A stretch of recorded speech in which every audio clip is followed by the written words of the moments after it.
Nainital high court से उत्तराखंड सरकार को राहत मिली है।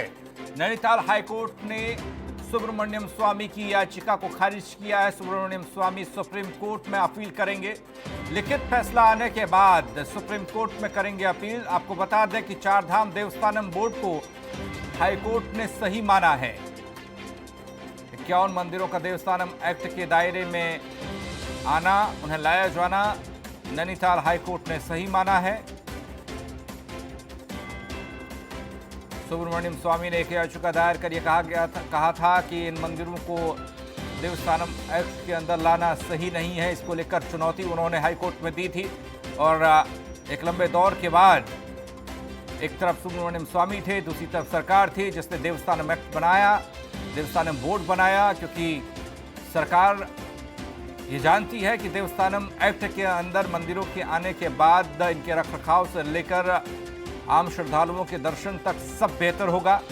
तो उधर सुब्रमण्यम स्वामी ने कहा कि गलत तरीके से देवस्थानम एक्ट को बनाया गया, उसमें तकरीबन 50 से ज़्यादा मंदिरों को रखा गया, लाया गया और इसमें आखिरकार सरकार को राहत मिली है। लेकिन सुप्रीम कोर्ट जाएंगे सुब्रमण्यम स्वामी।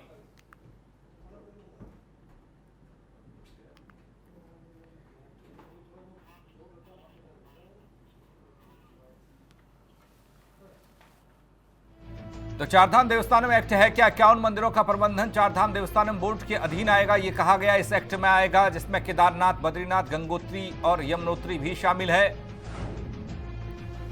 एक्ट के तहत मुख्यमंत्री देवस्थानम बोर्ड में पदेन अध्यक्ष हैं। देवस्थानम बोर्ड में पर्यटन मंत्री को उपाध्यक्ष बनाया गया।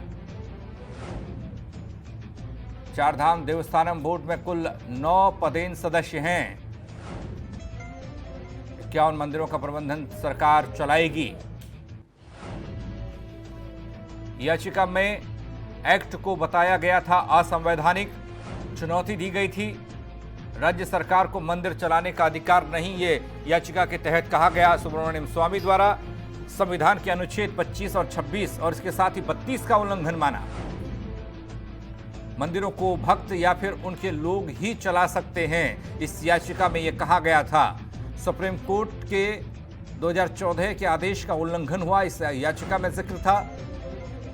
पंडा पुरोहितों के हकूक को ठेस पहुंचाता है ये एक्ट।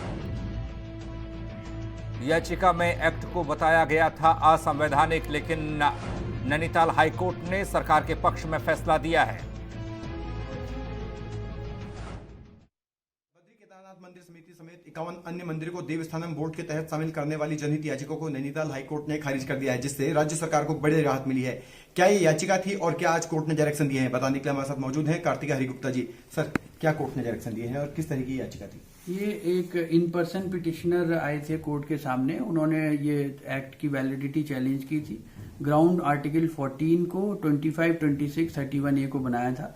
कोर्ट ने आज उस वैलिडिटी को अपहोल्ड किया है। Constitutionally act has been held valid and उसमें किसी भी तरह की कोई धार्मिक भावनाओं को भी आहत करने वाली कोई बात कोर्ट ने नहीं पाई है और ये स्वामी जी की पिटीशन आज कोर्ट ने डिसमिस कर दी है।